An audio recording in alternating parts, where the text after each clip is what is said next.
अहदीस मुबारक में देखिए तो चंद एक अहदीस आपके सामने रखूंगा। रसूलुल्लाह सल्लल्लाहु अलैहि वसल्लम ने फरमाया, अल्लाह ने अपने लिए मुझे मुंतखब फरमाया, पसंद फरमाया, मेरे लिए मेरे असहाब को पसंद फरमाया, और मेरे असहाब में से कुछ को मेरा वजीर बनाया, कुछ को मेरा सुसर बनाया,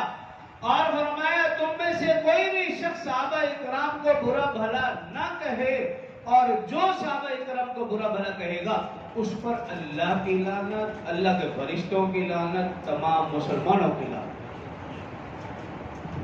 हज़रत अबू सईद खुदरी रज़ियल्लाहु अन्हु रिवायत करते हैं, रसूलुल्लाह सल्लल्लाहु अलैहि वसल्लम ने इरशाद फरमाया, मेरे असहाब को बुरा भला न कहना,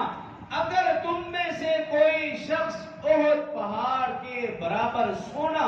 अल्लाह की राह में खर्च कर दे,